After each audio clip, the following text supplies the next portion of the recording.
आइए जानते हैं आज की कुछ अंतर्राष्ट्रीय खबरों को। पहले एक नजर आज की हेडलाइंस पर। एलएसी पर हालात सामान्य होने में लगेगा वक्त, विदेश मंत्री एस जयशंकर का बड़ा बयान। किसानों को आर्थिक मदद, महिलाओं को पुलिस में नौकरी, महायुति ने किया 10 गारंटियों का ऐलान। कनाडा की संसद में हिंसा पर घिरे जस्टिन ट्रूडो नहीं किया खालिस्तान और मंदिर का जिक्र। पीएम नेतन्याहू ने किया इजरायल के रक्षा मंत्री को बर्खास्त, इस वजह से उठाया बड़ा कदम। अमेरिकी राष्ट्रपति चुनाव के नतीजों से रूस, यूक्रेन और इजरायल की जंग पर पड़ने वाला है असर। अमेरिकी संसद के पास मशाल और फ्लेयर गन के साथ संदिग्ध गिरफ्तार, शरीर से आ रही थी पेट्रोल की गंध। पाकिस्तान के पास शिक्षकों को देने के लिए पैसे नहीं, अधर में लटका छात्रों का भविष्य। तुरंत कर लीजिए खरीदारी, सोना स्थिर, चांदी के भाव घटे। इस गंभीर बीमारी से जंग हारी बिहार कोकिला, पति के जाने से मनोबल टूटा। सुनील गावस्कर के 5 बड़े बयान से क्रिकेट में सनसनी। पूर्वी लद्दाख स्थित वास्तविक नियंत्रण रेखा पर सैन्य तनाव समाप्त करने को लेकर भारत और चीन के बीच पिछले महीने हुए समझौते को पूरी तरीके से लागू होने में वक्त लगेगा। अभी उस समझौते के मुताबिक दोनों देश की तरफ से अपने अपने सैनिकों को हटाने का काम शुरू हो चुका है। पेट्रोलिंग का काम भी शुरू हो चुका है, लेकिन वर्ष 2020 से पहले की स्थिति में सैनिकों को अपने अपने स्थान पर भेजने का काम पूरा होने में समय लगेगा। यह बात विदेश मंत्री एस जयशंकर ने मंगलवार को ऑस्ट्रेलिया में एक सार्वजनिक मंच से भारत चीन संबंधों के बारे में पूछे गए सवाल के जवाब में दिया। जयशंकर ने कहा है कि सभी कुछ एक साथ होने नहीं जा रहा है, कई स्तरों पर अभी चर्चाएं होंगी।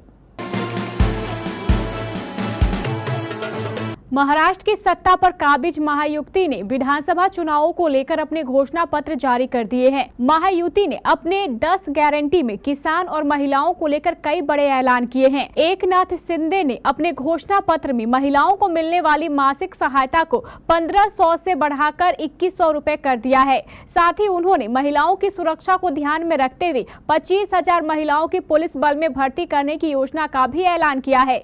उन्होंने किसानों को लुभाने के लिए कृषि ऋण माफी और शेतकारी सम्मान योजना में भी वृद्धि का वादा किया है। किसानों को आर्थिक सहायता 12,000 से बढ़ाकर 15,000 रुपए का वादा किया है और एमएसपी पर 20% सब्सिडी जोड़ने का भी ऐलान किया है। इसके अलावा मुख्यमंत्री ने आंगनबाड़ी कार्यकर्ताओं का वेतन बढ़ाने की घोषणा की है। कनाडा के ब्रैम्पटन में मंदिर में हाल ही में हुए हिंसा पर मंगलवार को देश की संसद में नेताओं के बयान आए हैं। पीएम जस्टिन ट्रूडो और विपक्षी कंजर्वेटिव के नेता पियरे पोइलिवरे ने हिंसा की निंदा की है। हालांकि अपने भाषण के दौरान जस्टिन ट्रूडो ने ब्रैम्पटन के हिंदू सभा मंदिर या खालिस्तान शब्द का जिक्र अपने भाषण में नहीं किया।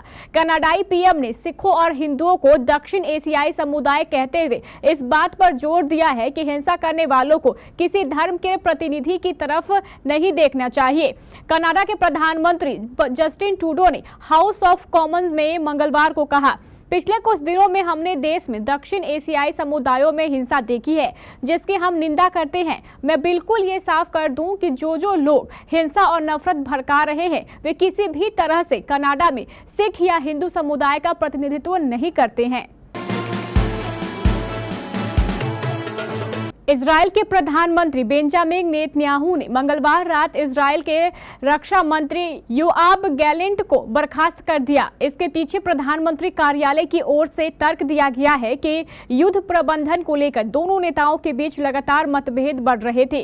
पीएमओ की ओर से जारी बयान के अनुसार विदेश मंत्री कार्ट्स को रक्षा मंत्रालय का प्रभार दिया गया है, जबकि गिदोन सार नए विदेश मंत्री बने हैं। गाजा में पूरे युद्ध के दौरान नेतन्याहू और के बीच मतभेद सामने आए थे, लेकिन नेतन्याहू ने अपने प्रतिद्वंदी को हटाने से परहेज किया था। मार्च 2023 में गैलेंट को बर्खास्त करने के पिछले प्रयासों ने नेतन्याहू के खिलाफ व्यापक सड़क विरोध प्रदर्शन शुरू कर दिया था। नेतन्याहू के इस ऐलान के बाद इजरायल के रक्षा मंत्री पद से हटाए गए गैलेंट ने भी इंटरनेट मीडिया पर इस खबर की पुष्टि कर दी है। अमेरिकी राष्ट्रपति चुनावों के लिए वोट डाले जा रहे हैं, लेकिन इस चुनाव के नतीजों का असर सिर्फ अमेरिका ही नहीं बल्कि पूरी दुनिया पर होने वाला है, खासकर उन क्षेत्रों पर जो लंबे समय से युद्ध झेल रहे हैं। एक और 32 महीने से रूस और यूक्रेन की जंग जारी है, तो वहीं दूसरी ओर गाजा में भी बीते एक साल से इजरायली हमले जारी हैं। सितंबर के आखिरी हफ्ते में इजरायल ने लेबनान पर भी आक्रमण कर दिया, जिसके चलते अरब अमेरिकी वोट डेमोक्रेटिक पार्टी के पाले से खिसकने लगे। वैसे तो गाजा युद्ध को लेकर अमेरिकी मुस्लिम बाइडेन और हैरिस प्रशासन से खासे नाराज थे, लेकिन लेबनान युद्ध ने उनके गुस्से को और भड़का दिया है। ऐसे में यह जानना जरूरी है कि इस चुनाव में ट्रंप या हैरिस की जीत होती है। अमेरिका में राष्ट्रपति चुनाव के लिए मंगलवार को जारी मतदान के बीच यूएस कैपिटल पुलिस ने मंगलवार को कैपिटल बिल्डिंग के एक विजिटर सेंटर से एक व्यक्ति को गिरफ्तार किया। अमेरिकी राष्ट्रपति चुनाव में मुख्य मुकाबला डेमोक्रेटिक उम्मीदवार कमला हैरिस और रिपब्लिकन कैंडिडेट डोनाल्ड ट्रंप के बीच है। पुलिस ने कहा है कि उस व्यक्ति के शरीर से फ्यूल की गंध आ रही थी और उसके पास से टॉर्च और फ्लेयर गन भी बरामद किया गया। यूएस कैपिटल पुलिस ने कहा है कि जांच के दौरान कैपिटल विजिटर सेंटर बंद कर दिया गया था। इस बीच एफबीआई ने कहा है कि अमेरिका के कई राज्यों में मतदान स्थलों पर बम की फर्जी धमकियां मिली। एफबीआई के मुताबिक धमकियों वाले मैसेज रूसी ईमेल डोमेन से भेजे गए थे। जॉर्जिया, मिशिगन और विस्कॉन्सिन में मतदान स्थलों पर बम की धमकी वाले संदेश प्राप्त हुए। जांच में पाया गया है कि ये फर्जी धमकियां थी। एफबीआई ने कहा है कि सुरक्षा और निष्पक्ष राष्ट्रपति चुनाव एजेंसी की सर्वोच्च प्राथमिकता है। पाकिस्तान के खैबर पख्तूनख्वा सरकार पिछले 8 महीने से गैर औपचारिक बालिका विद्यालयों के शिक्षकों को वेतन देने में विफल रही है। द डॉन की रिपोर्ट के अनुसार जिन शिक्षकों को वेतन नहीं मिला है वे 2200 बालिका सामुदायिक विद्यालयों, 541 बुनियादी विद्यालयों और 275 राष्ट्रीय मानव विकास आयोग विद्यालयों में तैनात है।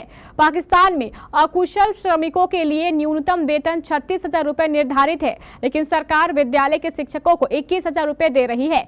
पाकिस्तान में अकुशल श्रमिकों के लिए न्यूनतम वेतन 36,000 रुपए निर्धारित है, लेकिन सरकार ऐसा नहीं कर रही है। सोना और चांदी के भाव में लगातार बदलाव का दौर जारी है। पिछले 3 दिनों से दोनों कीमती धातुओं के भावों में गिरावट आई है। आज सोने के भाव स्थिर हैं, लेकिन चांदी के भाव में गिरावट आई है। अगर आप आज के सोना चांदी खरीदने की प्लानिंग बना रहे हैं तो एक बार जयपुर सराफा बाजार की रेट जरूर जान ले। जयपुर सराफा बाजार के अनुसार आज 6 नवंबर को फिर सोने चांदी के भावों में बदलाव आया है। जयपुर सराफा बाजार में पिछले 24 घंटे में चांदी के भाव ढेर हुए हैं। आज शुद्ध सोने के भाव में कोई गिरावट दर्ज नहीं की गई है। आज इसके भाव 80,600 रुपए प्रति 10 ग्राम है। इसके अलावा जेवराती सोने के भाव में भी गिरावट दर्ज की गई है। इसके भाव 75,100 रुपए प्रति 10 ग्राम है। इधर चांदी के भाव में 500 रुपए की गिरावट आई है। अब इसके भाव 96,700 रुपए प्रति किलो पर हो गए हैं। देश की सबसे मशहूर लोक गायिका शारदा सिन्हा अब हमारे बीच में नहीं रही, लेकिन उनकी आवाज हमेशा जिंदा रहेगी। दिवाली से छठ महापर्व तक उनके ही गीत हर घर, गली और छठ घाटों पर गूंजते रहते हैं। मंगलवार देर रात दिल्ली एम्स में उन्होंने अंतिम सांस ली तो यूपी, बिहार ही नहीं पूरे देश में शोक की लहर दौड़ पड़ी। महज 72 साल की उम्र में ही उनका जाना किसी बड़े सदमे से कम नहीं है। उनके बेटे अंशुमान सिन्हा की माने तो बिहार कोकिला मल्टीपल माइलोमा जैसी गंभीर बीमारी से पीड़ित थी। यह कैंसर का एक प्रकार है।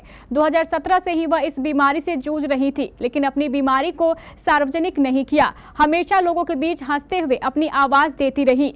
अंशुमान सिन्हा के अनुसार 2017 से शारदा सिन्हा मल्टीपल माइलोमा से लड़ रही थी। हम परिवार के लोग इस बात को जानते हैं। उनकी इच्छा थी कि मेरी व्यक्तिगत पीड़ा को सार्वजनिक नहीं किया जाए। उन्हें क्या तकलीफ है इस बात की व्याख्या करके काम करना उन्हें पसंद नहीं। पिताजी के देहांत के बाद उनका मनोबल टूट गया। उन्हें बड़ा झटका लगा, वह पूरी तरीके से टूट गई। इस कारण वह आंतरिक लड़ाई लड़ने में कमजोर हो गई। पिताजी के श्राद्ध खत्म होने के ठीक बाद हम लोग उनके स्वास्थ्य की रूटीन जांच के लिए दिल्ली आए। इसी दौरान उनकी बीमारी में तेजी से बढ़ोतरी होने लगी, इसलिए डॉक्टर की सलाह पर उन्हें एम्स में भर्ती करवाया गया। कुछ दिन स्थिति ऐसी हुई कि अस्पताल में जंग लड़ते लड़ते उनकी सांसें थम गई। न्यूजीलैंड से घरेलू टेस्ट सीरीज क्लीन स्वीप से हारने के बाद भारतीय टीम अब ऑस्ट्रेलिया दौरे पर जाएगी, जहां 5 मैचों की टेस्ट सीरीज होनी है। इसी बीच लीजेंड सुनील गावस्कर ने कुछ बातें बताई हैं, जिसने भारतीय क्रिकेट जगत में सनसनी सी मचा दी है। गावस्कर ने खुलकर कप्तान रोहित शर्मा, विराट कोहली और कोच गौतम गंभीर को लेकर बात की। बता दें कि न्यूजीलैंड सीरीज में रोहित और कोहली फ्लॉप रहे थे। रोहित ने 6 पारियों में सिर्फ 91 रन बनाए, जबकि कोहली ने 93 रन बनाए, मगर गावस्कर ने दोनों का सपोर्ट ही किया है। मगर लीजेंड सुनील गावस्कर ने रोहित कोहली का सपोर्ट किया। उन्होंने कहा है कि आप उन दोनों पर ही क्यों उंगली उठा रहे हैं, जो दिलीप ट्रॉफी में खेलेंगे उन्होंने भी क्या किया।